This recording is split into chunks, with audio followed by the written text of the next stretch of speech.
Ultimamente eu estou tendo muitos problemas com filmes de terror, porque antigamente os vilões eram monstros irados, fantasmas assustadores, demônios gulosos. Só que de uns tempos pra cá, os filmes começaram com essa ideia de que o verdadeiro monstro é o ser humano. Como se eu já não soubesse disso. Eu assisto filme de terror exatamente pra esquecer que o ser humano é o problema da humanidade. Como se isso já não bastasse, agora nós estamos indo um passo além e agora o verdadeiro monstro é uma sala amarela. Esse é o monstro agora. Antigamente a gente tinha medo de palhaço assassino e agora a gente tem medo de um imóvel. O que faz um pouco de sentido, levando em consideração o preço do aluguel. Porém, o Backrooms do filme Backrooms é um lugar extremamente legal. Nada assustador. Eu tranquilamente viveria no lugar como Backrooms. E é exatamente isso que nós iremos analisar hoje. Então, venha comigo. Clark é o dono de uma loja de móveis chamada Império Otomano do Capitão Clark. Sim, parece que ele sorteou palavras na hora de escolher o nome da própria loja dele. Só não é pior que uma loja de móveis se chamar Madeira e mal tem madeira nos móveis de lá. Lá é tudo MDF. E MDF, eu não sei se você sabe, é tipo 5% madeira e 95% farofa yoki. Quando eu faço feijoada e eu esqueço de comprar farofa, eu vou lá e raspo um bitelinho assim do meu rack que veio da madeira. Bom, e não é de se surpreender que a loja de móveis do Capitão Clark está enfrentando diversos problemas financeiros. A loja não tem um único cliente, mesmo eles vendendo pra quem tem nome sujo, ou seja, nem caloteiro tá querendo dar golpe nessa loja, e todas as contas estão atrasadas, principalmente a conta de luz que está vindo excepcionalmente alta. Como eu. E como se isso tudo já não bastasse, o Clark também acabou de se separar da sua ex-esposa Bárbara. E agora ele está se consultando com uma psicóloga chamada Doutora Mary, que ajuda ele a enfrentar esses problemas de afastar as pessoas e um pequeniníssimo mínimo problema que ele tem com o álcool. Mas a Doutora Mary tem uma abordagem excepcionalmente esquisita para tentar ajudar ele a resolver os problemas dele. Ela sugere que eles façam uma encenação, um roleplay do dia em que o Clark se separou da esposa dele. Pois é, tanto RPG legal aí pra você jogar, eles querem jogar RPG de divórcio. Ao invés de ordem paranormal, é o ordem judicial. Você tem que rolar um D20 pra ver se a sua esposa vai conseguir ficar com a guarda dos filhos. E por mais divertido que seja jogar RPG, isso não ajuda nada o Clark a superar os seus problemas. Muito pelo contrário, ele fica com mais ódio ainda da sua esposa Bárbara. Porque o que aconteceu foi que eles brigaram por conta do Clark estar sempre chegando tarde em casa e ainda bêbado. E não faz o menor sentido ele chegar tarde em casa porque, novamente, ele não tem um único cliente. E aí o Clark fica mais puto ainda porque, além de tudo, a Bárbara ficou com a casa que era dele. O advogado de divórcio do Clark rolou 1 no D20. E aí o Clark volta para o trabalho depois dessa maravilhosa sessão de RPG e, na tentativa de atrair mais clientes, o Clark chama sua funcionária Cat e o namorado dela, o Bob, para ajudar ele a gravar um comercial pra loja. E aí, meus amigos, você entende por que essa loja não tem um único cliente? O Clark grava esse comercial interpretando um personagem chamado Capitão Clark, que é basicamente um pirata. Se veste como pirata, fala como pirata, tem um papagaio, tem uma perna de pau, mas por algum motivo, ele é um sultão otomano, do Império Otomano. Faz todo sentido. E a cerejinha no bolo é que no final do comercial ele vai se sentar numa cadeira e a cadeira simplesmente quebra sozinha, fazendo o tio Clark cair igualzinho um professor de geografia com labirintite. Mas pra você ver que o Clark vende apenas os móveis da pior qualidade possível. E olha que esse filme se passa nos anos 90, onde os móveis ainda eram feitos de madeira. Hoje em dia você vai comprar um móvel e ele já vem com o aviso: alérgicos, atenção, pode conter madeira. Em seguida, vem o eletricista na loja pra tentar descobrir por que a conta de luz tá vindo tão alta. Mas ele não descobre porra nenhuma. Ele diz que está tudo normal, a única coisa estranha é que no quadro de luz tem uma série de interruptores vermelhos que estão na diagonal. E eles não parecem estar conectados a nada, porque ligar ou desligar esses interruptores não faz nada. E aí o eletricista simplesmente vai embora. Ele diz que não encontrou problema nenhum, mas ele nem procurou nada. É óbvio que você não vai encontrar nada. Como pode o Clark, o pior vendedor de imóveis da história, ter contratado o pior advogado de divórcio da história, a pior psicóloga da história, o pior eletricista da história? Se você pedir pro Clark escolher os melhores jogadores de futebol que ele encontrar, ele vai montar o atual elenco do Corinthians. E aí, sem ter resolvido problema nenhum, coisas bizarras continuam acontecendo na loja. Tipo, as luzes da loja ficam piscando igual o seu brioco quando você tá tentando espremer a última gotinha de xixi. E isso acaba incomodando muito o Clark, porque ele está morando na loja desde que ele se separou da Bárbara. E aliás, talvez seja por isso que ele não tem nenhum cliente, né? Quem que vai querer entrar na casa de uma pessoa e sair comprando os móveis usados dela? Sofá todo peidado já. E aí o Clark não consegue nem assistir TV, porque às vezes a TV dele simplesmente troca pra um canal exibindo uma câmera de segurança que mostra um quarto amarelo vazio. Parece muito o quarto que o MrBeast colocaria uma pessoa presa ali dentro durante 60 dias pra ela ganhar 10 mil reais. Mas o Clark fica de saco cheio disso, ele desce no andar de baixo da loja, vai mexer no quadro de energia, só que ali na parede do lado ele nota que existe uma pequena frestinha por onde está passando um pequeno feixe de luz. Ele encosta nessa parede, na verdade ele se apoia nela e ele atravessa a parede igual a Lince Negra do X-Men se ela tivesse problemas com álcool. E aí, meus consagrados, o Clark vai parar num lugar excepcionalmente extraordinário. Ele não sabe ainda, mas é um lugar chamado Backrooms, que obviamente fica em outra dimensão. É um lugar excepcionalmente amarelo, tipo muito amarelo mesmo, parece até o México quando ele é retratado por filmes de Hollywood, e ele também é excepcionalmente imenso e vazio, parece até a cabeça de um jogador de Overwatch. Então como que eu vou ter medo de um lugar desse? E esse é um conceito chamado de espaços liminares, que são esses lugares excepcionalmente vazios e desconfortáveis de se olhar, tipo corredores longos, escritórios vazios, escolas vazias, hospitais vazios, estacionamentos desertos, esse tipo de lugar que causa uma estranheza se você ficar olhando por muito tempo.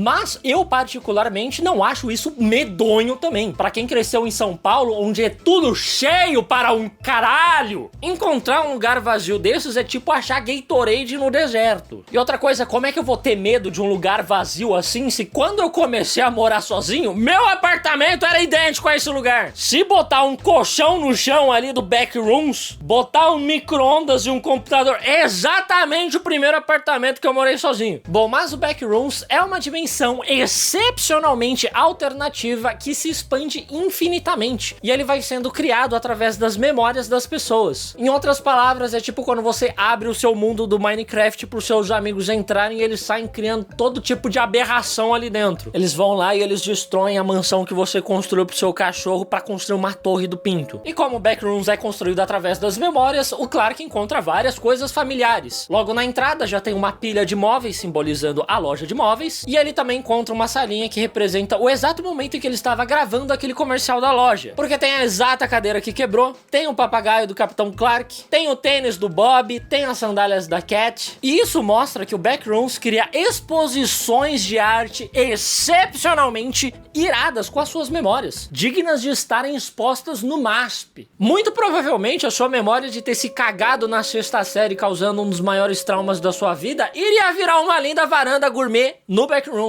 Daí o Clark também encontra numa passagem secreta uma bolsa escondida contendo disquetes, fitas e um crachá de um funcionário da Async, que é a empresa responsável por ter criado ou ter descoberto o Backrooms. Aliás, esse funcionário morreu no começo do filme explorando o Backrooms. Só que isso não tem importância nenhuma. Nada do que o Clark encontra nessa bolsa ajuda em porra nenhuma. Nem mesmo o crachá do funcionário. Normalmente em filmes ou em jogos, um crachá de um funcionário serve para você desbloquear uma nova área, avançar na história. Até mesmo na vida real, você usar o crachá de um funcionário para bater ponto falso na empresa serve para você desbloquear uma cutscene inédita com RH. Mas aqui não serve pra nada esse crachá. Como que eu vou ter medo desse filme se o crachá não serve pra nada? E infelizmente esse espaço excepcionalmente liminar chamado Backrooms tem pequeno probleminha. Lá também mora uma criatura excepcionalmente gigantesca que sai atacando as pessoas. E na verdade nem precisa ser pessoa, porque essa criatura também ataca um totem de um homem das cavernas que tem lá. Mas assim, que casa que hoje em dia não tem uma única entidadezinha cósmica assombrando ela, não é mesmo? Inclusive teve uma vez que o Spooky Houses disse que tinha um espírito obsessor na minha casa, atrás de mim enquanto eu gravava vídeo, e eu até me mudei por causa disso. Eu espero muito que ele não tenha mentido sobre isso, porque foi o principal motivo de eu ter me mudado daquele lugar e eu gostava dele naquele lugar. Daí o Clark, ao escutar essa criatura se aproximando, sai correndo pelo caminho de onde ele veio. Ele volta para a nossa realidade, mas ele imediatamente retorna ao Backrooms, só pra pegar um banquinho que tinha ali no Backrooms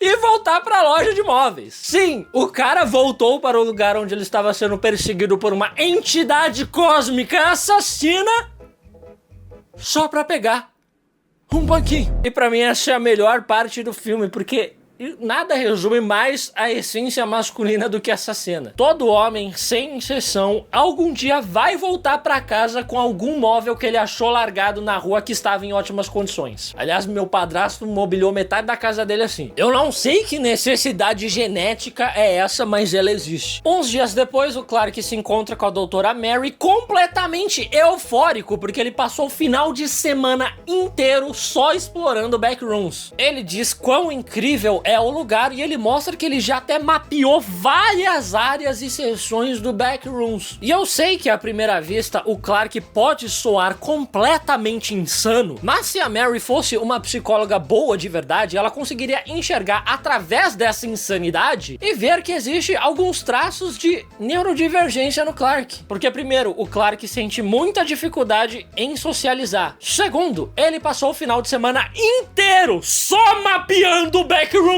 Ele claramente tem um hiperfoco ali. Tudo bem que o Clark é formado em arquitetura, ele já tem um interesse pela parada, mas eu acho que ele nem foi trabalhar nesses últimos dias. Aliás, neurodivergentes não diagnosticados, não tratados, podem acabar abusando de substâncias como álcool, por exemplo.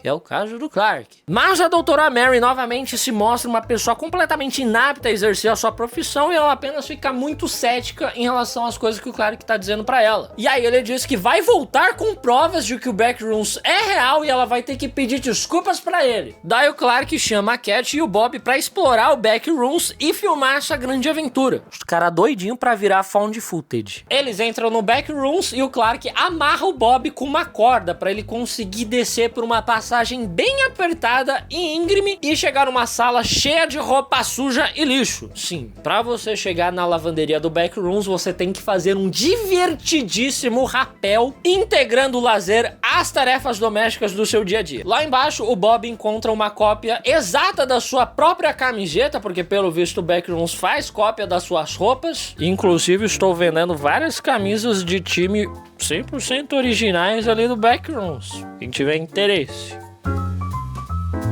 Só que aí o Bob começa a ser perseguido por aquela criatura excepcionalmente alta e assombrosa e pede pra eles puxarem a corda de volta. O Clark e a Cat puxam ele de volta, só que a criatura puxa o Bob de volta também. E aí o Bob meio que é devorado. Um terrível accident que poderia acontecer em qualquer espaço liminar, tá? A Cat sai correndo atrás do seu namorado, que provavelmente já tá morto, e o Clark corre pra outro lugar tentando encontrar uma saída. Ele entra numa sala que tem uma árvore de Natal no meio, e ele também encontra um rapaz muito simpático numa cadeira de rodas, com um abajurzinho igualmente simpático, provando de uma vez por todas que o Backrooms tem uma arquitetura acessível para pessoas com baixa mobilidade. E aí o Clark também encontra uma mulher ruiva usando roupas formais de trabalho e aí ele se assusta e sai correndo. Porque tudo que lembra trabalhar, o Clark tem pavor, né? Daí ele vai parar num lugar que parece uma piscina, só que sem água, e ele começa a escutar a voz da Cat pedindo socorro. Só que ele não faz ideia de onde tá vindo a voz dela. Inclusive a Cat diz que está enxergando o Clark, mas ele não enxerga ela de volta. Pelo visto, o Backrooms copiou algum lugar do mundo onde há uma parede falsa pra você conseguir enxergar as pessoas que estão numa piscina. A sorte é que no Backrooms não tem nem água naquela piscina pra alguém estar usando aquela piscina. E aí meio que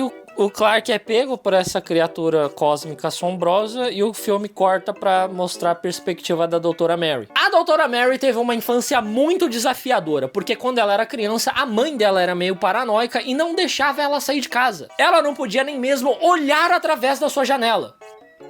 E é bom mesmo, esse filme é péssimo, através da minha janela é horrível. Mas a Mary era tipo a Rapunzel, só que ao invés de estar presa numa torre enorme, ela só tá presa dentro de casa. E é no térreo ainda. Eu não sei o que exatamente está impedindo ela de simplesmente sair. Ela é tipo aquele meme do Bob Esponja algemado. Só que aí em algum momento da sua vida, a mãe dela foi internada e ela pôde finalmente sair de casa para se tornar uma grande psicóloga. E ela também lançou um livro de autoajuda chamado A Janela Interior, em alusão à sua experiência traumática de não poder ver através de sua janela. E novamente, o trauma devia ser de quem viu a porcaria de através da minha janela. E aí num dia, a casa da infância dela foi demolida pra virar um prédio e a Mary ficou muito triste, apesar de ter sido uma merda morar lá. E aí a Mary até guarda um pedaço da calçada da casa dela, porque quando a mãe dela ainda não era doida, elas carimbaram as suas mãozinhas no cimento fresco em frente à casa delas. Muito provavelmente causando inúmeros acidentes de skate, patins, bike,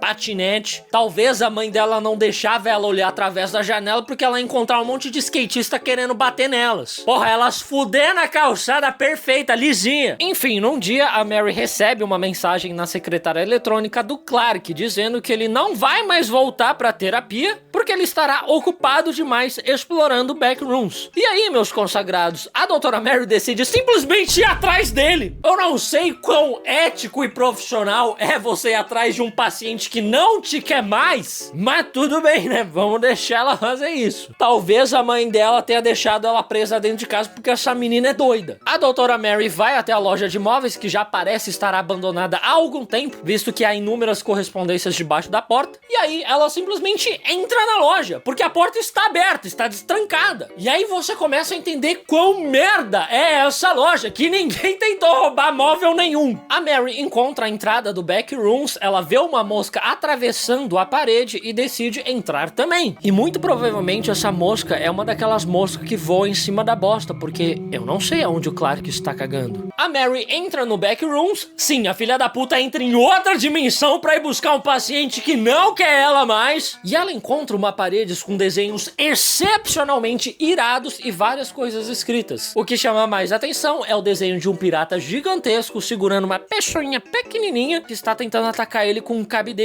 E tem uma janelazinha em cima. Eu acho muito legal quando nos filmes tem coisas desenhadas e escritas na paredes pra te ajudar a derrotar o vilão. Enquanto que aqui em São Paulo estou tentando entender até agora qual o significado desse grafite desse cara que parece o Oliver Tree comendo lamen do lado do salsicha chinês. Em seguida o Clark encontra a doutora Mary e é engraçadíssimo que ele fica paradinho ali numa entrada, meio pra dentro, meio pra fora, parecendo uma criança indo avisar a mãe dele que ele acabou de vomitar no travesseiro inteiro. Daí eles escutam passos bem fortes vindo de longe e o Clark diz que são passos dele mesmo. E aí o Clark dá um mata-leão na doutora Mary, fazendo ela desmaiar. Pois é, né? Grande ideia de ir atrás do seu paciente maluco em outra dimensão. A Mary acorda presa numa cadeira sentada em frente a uma mesa de jantar e junto com ela está o Clark e outras pessoas, que na verdade são cópias de pessoas. Um rapaz de camisa listrada, aquele rapaz excepcionalmente irado com seu abajur e uma mulher ruiva que parece muito a ex-mulher do Clark. E todos eles cheios de imprecisões. É como se o Backrooms tentasse se lembrar de como era a aparência dele, só que ele não lembra exatamente como era. Então eles acabam saindo desse jeito geometricamente mais divertido. Porque realmente uma das partes mais difíceis de você tentar lembrar do rosto de alguém é tentar lembrar quantos narizes aquela pessoa tinha, quantas sobrancelhas ela tinha. O Clark explica que essas cópias não sentem dor, não sentem medo, não sentem nada, e é exatamente por isso que ele adora elas, porque ele pode simplesmente esfaquear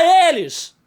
Nunca pergunte ao Clark como ele descobriu isso. E a melhor parte, segundo ele, é que essas cópias são excepcionalmente comestíveis. Nunca pergunte ao Clark como ele descobriu isso também. E aí, para provar o seu ponto, o Clark arranca um pedaço da barriga do cara geometricamente divertido. E ele parece ser feito de espuma. Lembra muito aquela trend antiga em que tudo era bolo, sabe? Tinha papel higiênico de bolo, croques de bolo, tinha até o de mim de bolo. Que, aliás, tava muito gostoso. Só que aqui todo mundo é feito de espuma. Ou seja, eles são tão comestíveis quanto um sofá. Inclusive, eu acho que um ser humano normal é muito mais comestível do que eles.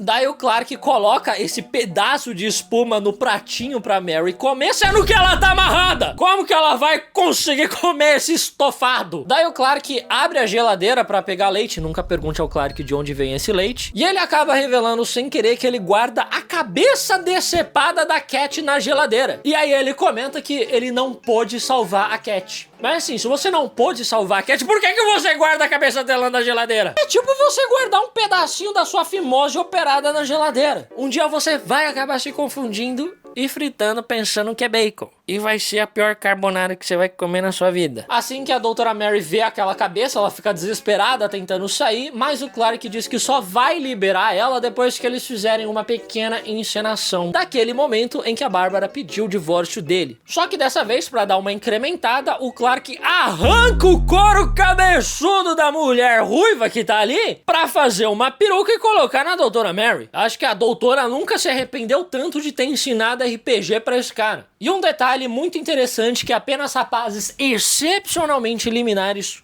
como eu perceberam, é que no dia que o Clark se separou da Bárbara, eles começaram a brigar porque ele quebrou um copo de vidro. E aqui no Backrooms, todos os copos são de plástico. Então, até mesmo um mão de alface igual o Clark conseguiria viver tranquilamente no Backrooms sem nunca passar por um divórcio. Mas a doutora Mary diz que dessa vez ela não vai participar de encenaçãozinha nenhuma e ela ainda diz que o Clark coloca a culpa de tudo em todo mundo, menos nele. A culpa é sempre da esposa, do trabalho, da bebida, mas nunca dele. E assim, eu acho ótimo a doutora falar isso pra ele, só que ela não devia ter dito isso muito antes, ao invés de ter desperdiçado o tempo dele jogar na RPG.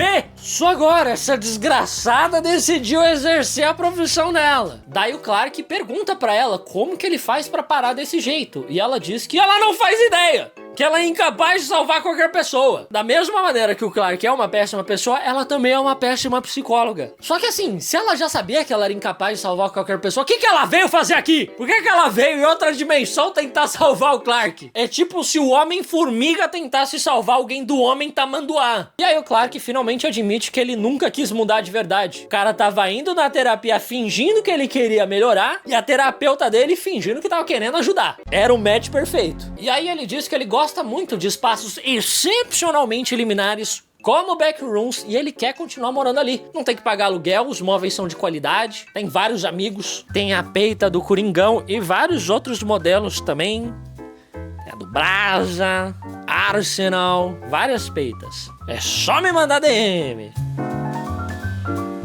A Mary diz pra ele continuar ali, então, que ele seja feliz ali, mas pra liberar ela, né, soltar ela pra ir pra casa dela. Ele desamarra um dos braços dela, mas naquele mesmo instante, a cópia da mulher ruiva sai correndo e vai pro canto da sala e começa a bater na parede. Começa a gritar de desespero querendo sair, ela parece estar morrendo de medo, o que é um pouco estranho porque o Clark acabou de dizer que eles não sentem medo, e ela parece estar morrendo de medo. É muita sem vergonhice, né? E aí surge o Capitão Clark, que é a cópia do Clark. E ao contrário das outras cópias que são bem precisas, o Capitão Clark é bem parecido com o Clark. Até mesmo a expressão facial de bunda dele tá igualzinho. A única diferença é que ele tem 2,30 metros, que dizem ser a altura ideal de um homem. Daí o Clark tenta acalmar a sua cópia, dizendo pra ele não atacar a Mary, porque ela aceitou eles do jeitinho bosta que eles são. Só que aí o Capitão Clark pega o Clark e come ele! E assim, o Clark nem pode reclamar muito, porque se o Capitão Clark está comendo alguém é porque ele copiou esse comportamento do Clark, que fica comendo os amigos dele, não como os seus amigos do Backrooms. Daí a Mary escapa dali, ela entra em outra casa dentro do Backrooms e ela machuca a sua perna ao tentar andar por cima de vários sofás. Sim, pra uma pessoa que cresceu presa dentro de casa, ela é bem ruim no parkour de sofá, né? Esquisito.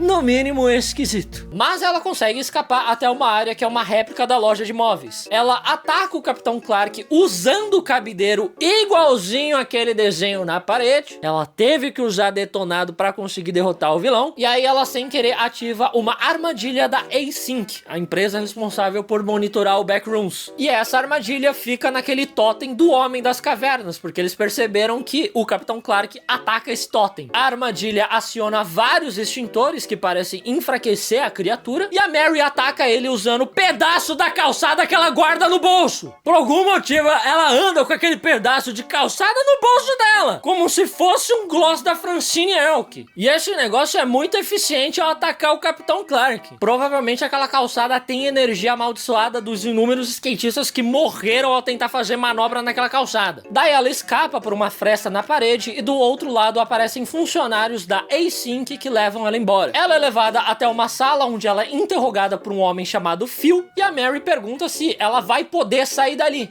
Mas o Phil se esquiva da pergunta. Ele dá a entender que ela nunca mais vai poder sair dali. Ela foi promovida de criança que não podia sair de casa para adulta trabalhadora que não pode sair de um espaço excepcionalmente liminar. Isso, na verdade, é muito bom pra ela, porque ela não tem amigos, ela não tem família, ela é completamente sozinha. Ninguém vai vir procurar ela. Não tem ninguém esperando ela lá fora. Por que ela quer ir embora?